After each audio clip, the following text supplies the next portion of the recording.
जय हिंद दोस्तों, मैं कन्हैया कुमार एक बार फिर से आपका जीके प्लान पे स्वागत करता हूं। और देखिए कि भूगोल का जो सीरीज चल रहा है उसमें आज हम लोगों को बंदरगाह पढ़ना है। तो चलिए स्टार्ट किया जाए। तो सबसे पहले देखिएगा कि बंदरगाह होता क्या है।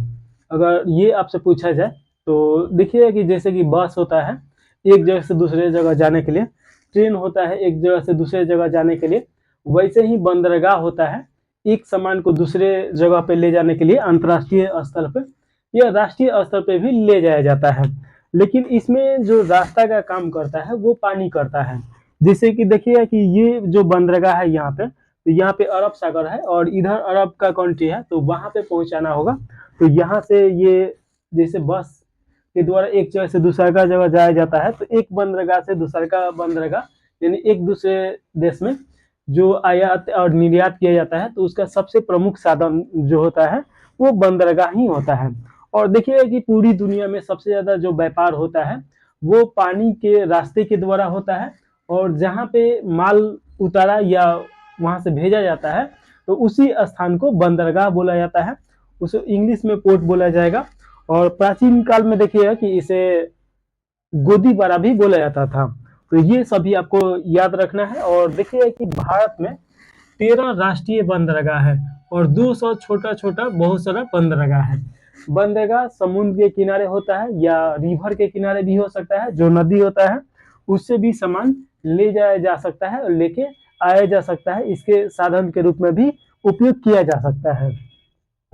अब थोड़ा सा इसका बेसिक समझ लीजिए कि जो बंदरगाह है 13 जो राष्ट्रीय बंदरगाह है, तो ये केंद्र सरकार के पतन, पोत, परिवहन और जलमार्ग मंत्रालय यानी कि इसके लिए एक मंत्रालय बनाया गया है ताकि वो देख रेख कर सके और इसका विकास किया जा सके या जो भी कार्य है उसके अंतर्गत होता है।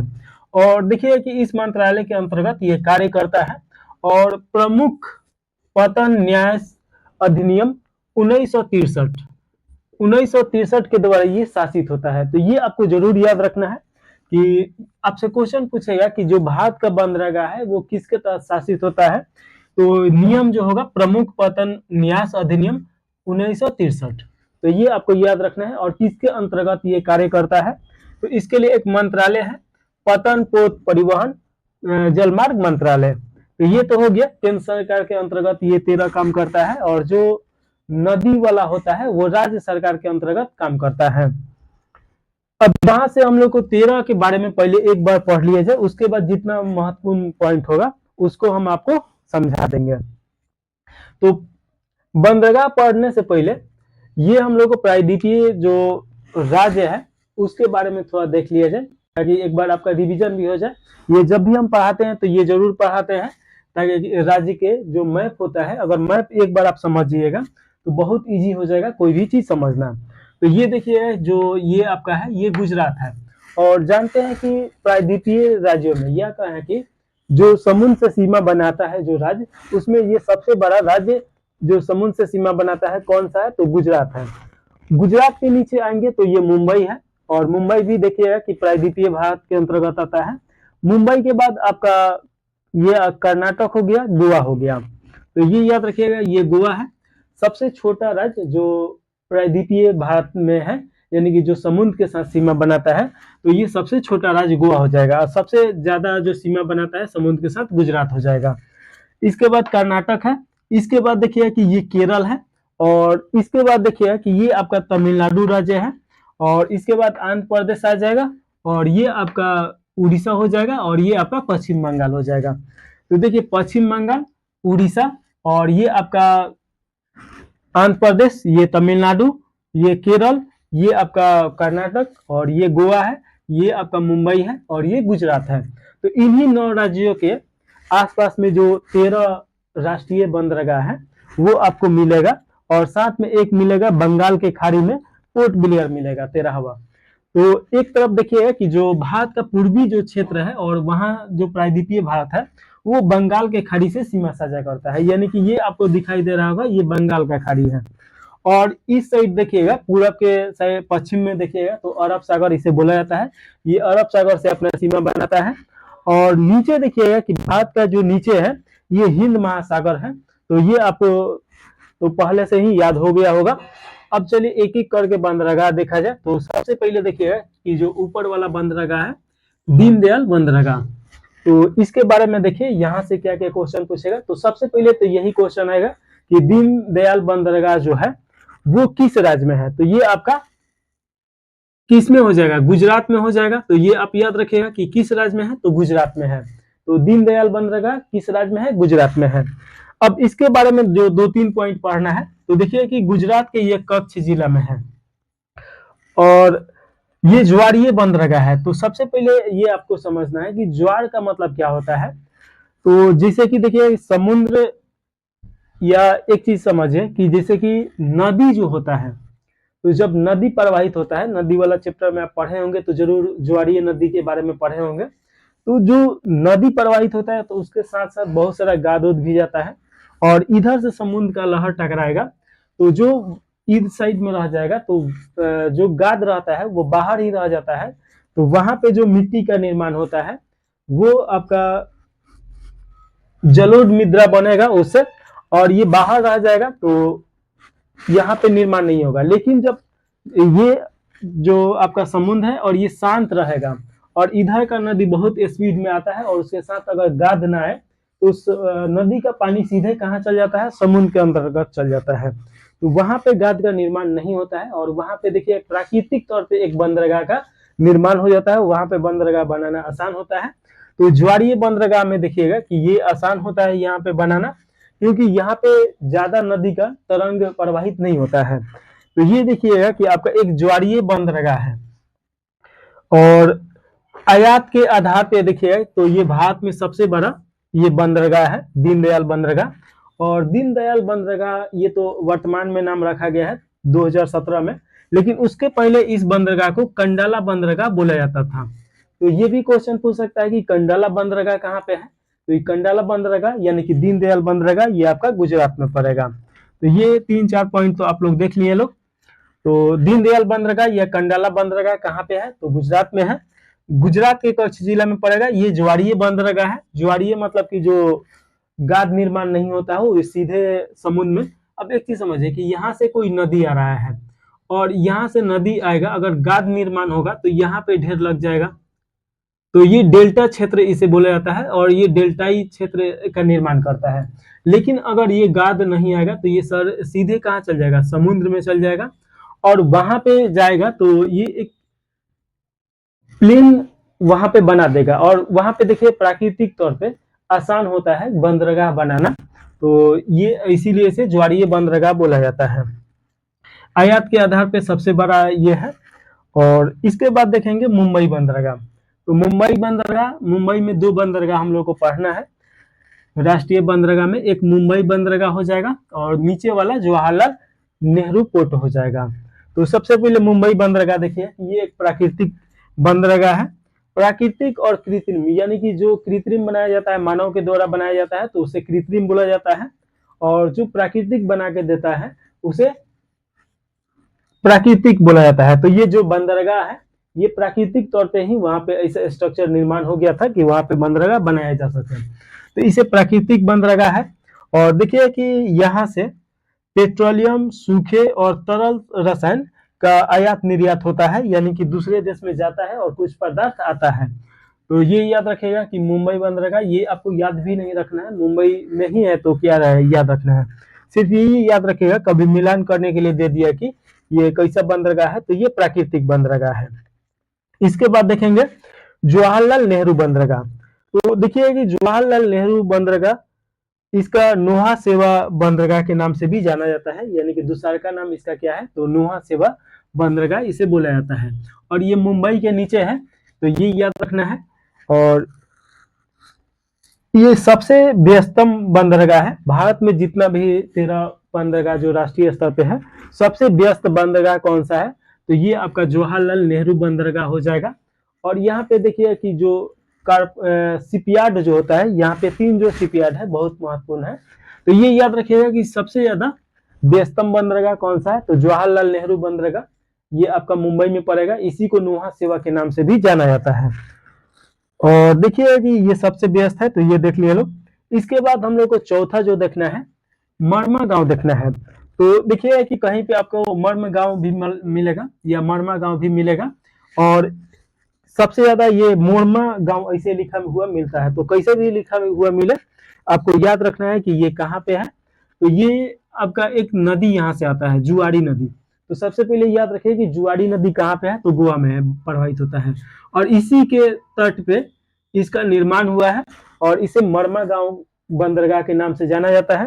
तो ये गोवा में मिलेगा। तो आप याद रखिएगा कि मरमा गांव किस राज्य में है, तो गोवा में है। और ये भी प्राकृतिक बंदरगाह है।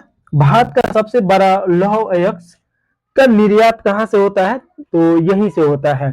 तो सबसे ज्यादा लौह अयस्क निर्यात कहाँ से होता है, तो मरमा गांव जो बंदरगाह है गोवा में। तो ये याद रखेगा। गोवा तो ऐसे भी आप जानते होंगे कि बहुत ज्यादा पर्यटन के लिए फेमस है। इसका राजधानी आपका पणजी पड़ेगा। और देखिए कि विकास पुर्तगालियों के द्वारा किया गया था। तो थोड़ा सा अगर गोवा के बारे में देखिएगा, तो गोवा भारत का सबसे छोटा राज्य क्षेत्रफल के हिसाब से है। अगर 9 प्रायद्वीपीय राज्यों में देखा जाए, तो उस आधार पर देखिएगा कि सबसे कम सीमा ये समुद्र के साथ बनाता है। और ये याद रखिएगा कि पुर्तगाली यहाँ पे 1964 तक था लोग। 1964 में भारत इस पुर्तगालियों से आजाद कराता है। तो ये आपको याद रखना है। और साथ में याद रखिएगा कि जो मरमा गांव पोर्ट है, ये पुर्तगालियों के अंतर्गत विकास हुआ था। तो ये आपको याद रखना है। इसके नीचे आएंगे लोग, तो न्यू मंगलूर पोर्ट पड़ेगा, और ये 5वां हम लोग का है। तो देखिए कि न्यू मंगलूर बंदरगाह भारत के पश्चिम के नाम से भी जाना जाता है। तो भारत के पश्चिम के नाम से कौन जाना जाता है, तो न्यू मंगलूर बंदरगाह जाना जाता है। तो ये आप याद रखेगा कि भारत के पश्चिम के द्वार, यहाँ पे एक चीज छूट गया है, भारत के पश्चिमी द्वार हो जाएगा। भारत के पश्चिमी द्वार के नाम से कौन जाना जाता है, तो भारत के पश्चिमी द्वार के नाम से आपको न्यू मंगलूर जाना जाता है। और ये कहाँ पे पड़ेगा, तो कर्नाटक में पड़ेगा। हालांकि कर्नाटक में ही मछलीपट्टनम, जो देखिए है कि जब आधुनिक भारत पढ़ेंगे लोग, तो वहां पे एक बंदरगाह हम लोग को मिलेगा, मछलीपट्टनम या मछलीपट्टनम। तो वो भी हम लोग को याद रखना है। तो भारत के पश्चिम के द्वार के रूप में कौन सा बंदरगाह जाना जाता है, तो न्यू मंगलूर बंदरगाह जाना जाता है। लौह अयस्क पेट्रोलियम के आयात निर्यात रूप में भी जाना जाता है। तो ये याद रखेगा कि लौह अयस्क पेट्रोलियम आयात निर्यात के रूप में भी ये जाना जाता है, यहाँ से बहुत ज्यादा होता है। तो ये आप याद रखिएगा, न्यू मंगलूर बंदरगाह कर्नाटक में है। इसके नीचे देखेंगे लोग, कोची बंदरगाह पड़ेगा, जो कि हम लोग का छठा ये बंदरगाह है। और ये कोची बंदरगाह कहाँ पड़ेगा, तो केरल में पड़ेगा। तो ये आप याद रखिएगा। और देखिए कि जो कोची बंदरगाह है, ये वेबनाड झील, एक यहाँ पे झील है, समुद्र के सटा हुआ ही, वहां से कुछ दूर ही समुद्र पड़ता है, और उससे लगा हुआ ही झील है। तो देखिए कि ये आपका कोची बंदरगाह कहाँ पड़ेगा, केरल में। केरल की राजधानी कौन सा है, त्रिपुरम है, कोची मत मार दीजिएगा। और देखिए कि इसे अरब सागर की रानी कहा जाता है। तो ये बहुत महत्वपूर्ण क्वेश्चन है कि अरब सागर की रानी किस बंदरगाह को बोला जाता है, तो कोची बंदरगाह को अरब सागर की रानी बोला जाता है, ये याद रखेगा।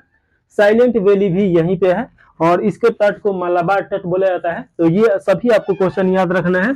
साथ में याद रखिएगा कोची बंदरगाह आपका कहाँ पड़ेगा, तो केरल में पड़ेगा। तो इस साइड में देखिएगा कि 1 2 3 4 5 6 बंदरगाह हम लोग पढ़ लिए लोग। किस साइड में, तो पश्चिमी साइड में। अब एक चीज यहाँ पे ध्यान देना होगा कि जब भी कोई भी व्यक्ति पढ़ा या जब भी आप किताब पढ़ते हैं, तो क्वेश्चन कभी कभी क्या आता है कि किताब के अलावा भी आता है। तो वो कंसेप्ट आपका जब क्लियर रहेगा तभी वो बना पाइएगा। हम एक साइड से क्यों पढ़ा रहे हैं, ताकि अगर कभी मिलान करने के लिए दे दिया, ये आप उत्तर से दक्षिण की तरफ मिलान कीजिए, या उत्तर से दक्षिण की तरफ आप उसे सजाइए।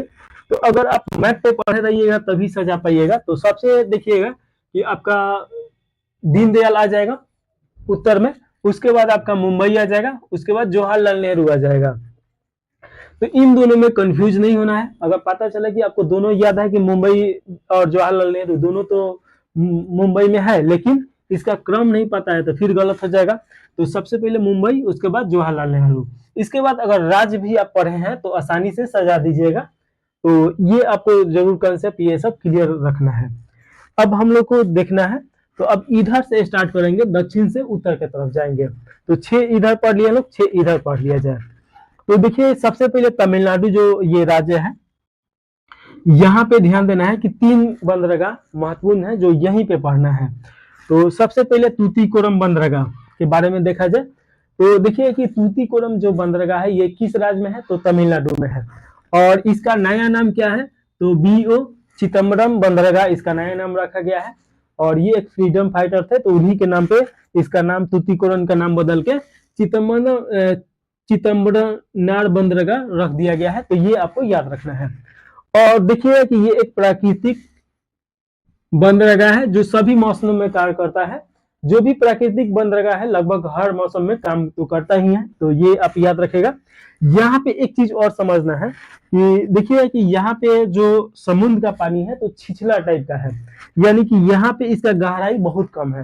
तो अगर ऐसे क्वेश्चन पूछ दिया कि 13 बंदरगाहों में सबसे कम गहराई वाला बंदरगाह कौन सा है, जो जहां से बंदरगाह बनता है, तो ये आपका तूतीकोरम हो जाएगा। और इसका वर्तमान नाम क्या पड़ेगा, तो चिदम्बरम नार याद रखिएगा, इनका नया नाम है।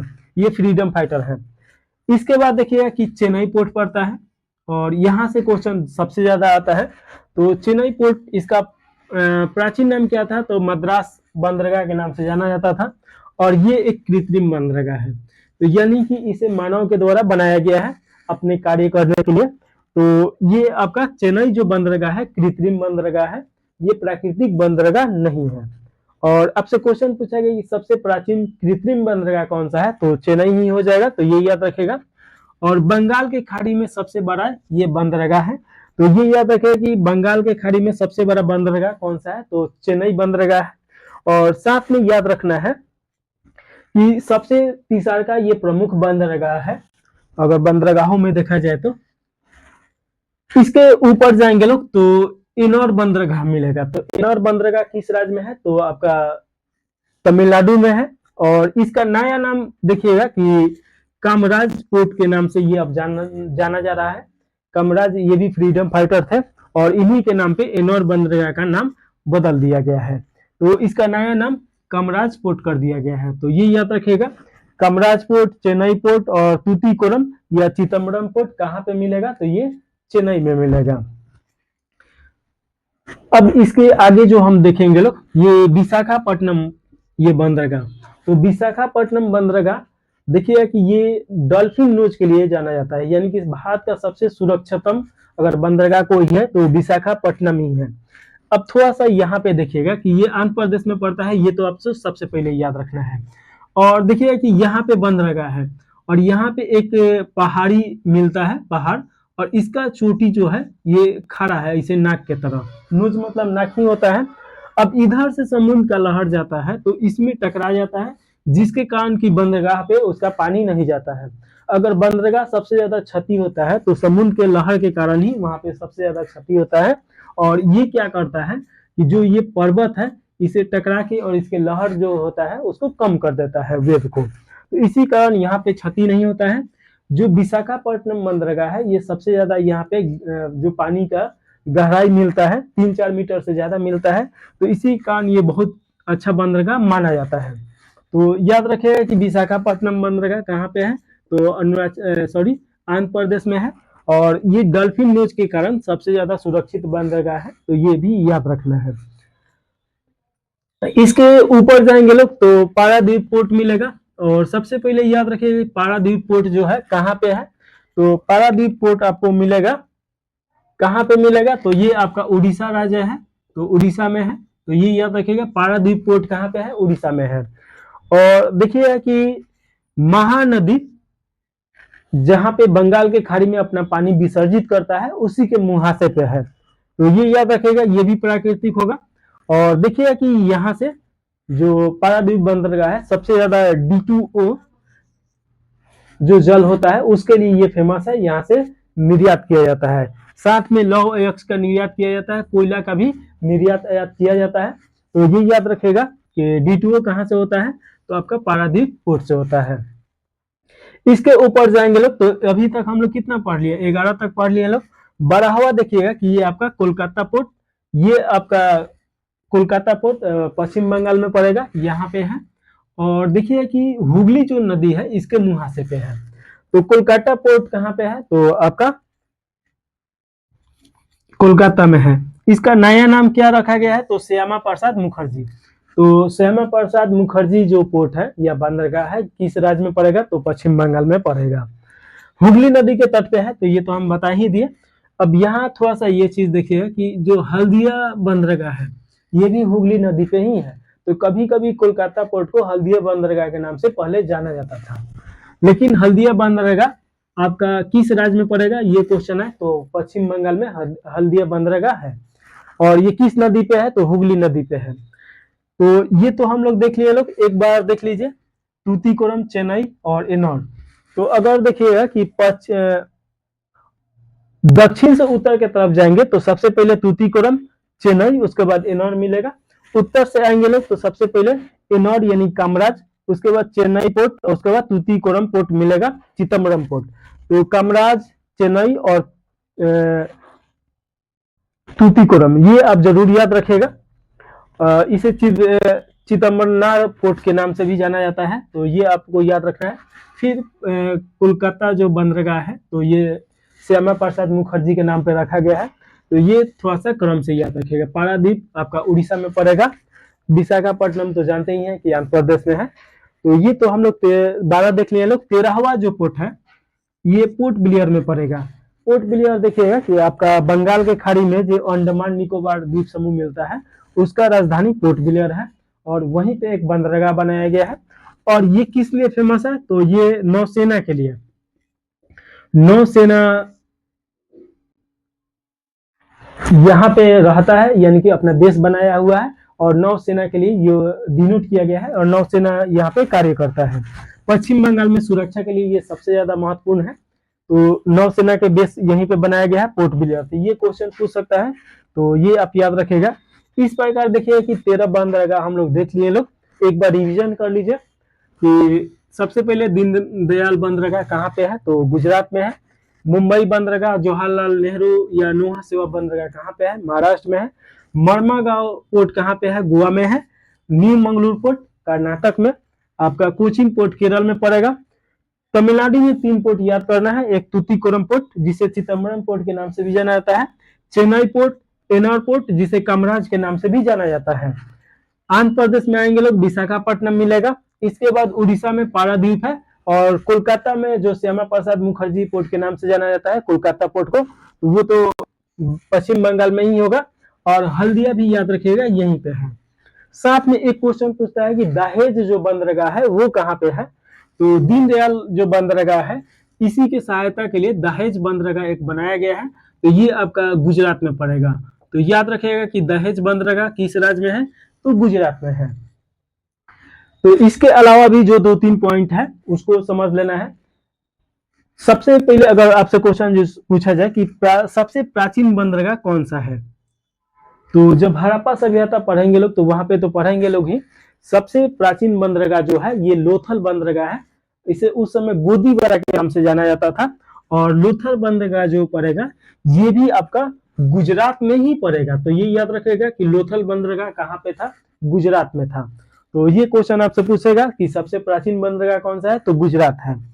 उसके बाद पूछेगा कि सबसे प्राचीन बंदरगाह जो कृत्रिम हो, तो ये ऐसे पूछता है कि सबसे कृत्रिम प्राचीन बंदरगाह कौन सा है, तो ये हम अभी आपको बताए हैं कौन सा हो जाएगा, तो चेन्नई हो जाएगा। 1891 में इसका निर्माण करना स्टार्ट किया गया। और उसके बाद देखिए कि पहला बंदरगाह ऐसा कौन सा है जो प्राइवेट है, तो पहला प्राइवेट बंदरगाह कौन सा है, तो ये पीपा पाव हो जाएगा। तो पीपा पाव बंदरगाह सबसे मतलब कि सबसे पहला प्राइवेट बंदरगाह है। और ये किस राज्य में पड़ेगा, तो ये आपका गुजरात में पड़ेगा। तो गुजरात में ही पड़ता है पीपा पाव, और ये प्राइवेट बंदरगाह है, पहला प्राइवेट बंदरगाह। इसके बाद देखिए कालीकट। कालीकट जो हम लोग आधुनिक भारत पढ़ेंगे लोग तो उसमें देखेंगे लोग कि सबसे पहले पुर्तगाली कहाँ पे आता है लोग, तो कालीकट में ही आता है लोग। कालीकट बंदरगाह कौन सा किस राज्य में पड़ेगा, तो ये आपका केरल में पड़ेगा। सबसे पहले देखिए कि वास्को डी गामा भारत में प्रवेश करता है तो कालीकट बंदरगाह पे ही आता है। उस समय जोमिरिन रहता है यहाँ का शासक, तो याद रखिएगा कि कालीकट बंदरगाह आपका केरल में पड़ेगा। मसूलीपट्टनम बंदरगाह तो हैदर अली के समय सबसे जो व्यस्त बंदरगाह था या कार्य कर रहा था, तो ये मसूलीपट्टनम हो जाएगा। देखिए कि उस समय केरल और कर्नाटक नहीं था, तो यहाँ पे कंफ्यूजन नहीं होना कि कहाँ पे होगा। ये कभी आपका केरल कर्नाटक में देता है, तो ये याद रखिएगा इसके आसपास में है। तो ये आपका मसूलीपट्टनम जो हो जाएगा केरल में हो जाएगा। तो ये याद रखिएगा कि किस राज्य में है, तो केरल में है। तो इस प्रकार हम लोग देखें, ये भी पॉइंट देख लिए लोग। तो बंदरगाह से ज्यादा क्वेश्चन नहीं आता है, लेकिन लगभग एक क्वेश्चन आ ही जाता है। तो इतना ही पढ़िएगा। बंदरगाह में 12 चैप्टर नहीं है, ज्यादा इसमें कंसेप्ट भी नहीं है। तो यहाँ से आपका मेंस का क्वेश्चन तो आएगा नहीं। मेंस का क्वेश्चन भी आएगा तो करंट अफेयर से जोड़ के पूछेगा। अगर बंदरगाह से भी पूछना होगा तो वहां पे देखेंगे लोग। अब तो हम लोग के पास उतना समय नहीं है, 100 दिन के अंतर्गत सभी कोर्स खत्म करना है। तो थोड़ा सा मेंस का जो क्वेश्चन है अब पीटी के बाद ही देखा जाएगा। हालांकि जितना अगर कोई भी चैप्टर का आएगा तो उस पर हम उस क्वेश्चन को जरूर लिख देंगे। तो अगर जो भी स्टूडेंट ऐसा है कि जो 2026 का पीटी नहीं देना है और उसे 2027 में देना है, तो वो आंसर राइटिंग करते रहेगा। और जिसको 2026 में देना है तो आंसर राइटिंग छोड़ दीजिए, 3-4 माह का समय देता है और उसमें आसानी से हो जाएगा अगर मेहनत किया जाए तो चलिए इसे यहीं पे समाप्त कर दिया जाए। कोई भी क्वेश्चन पूछना हो कमेंट बॉक्स में पूछ सकते हैं, कोई भी सलाह देना है वहां पे दे सकते हैं।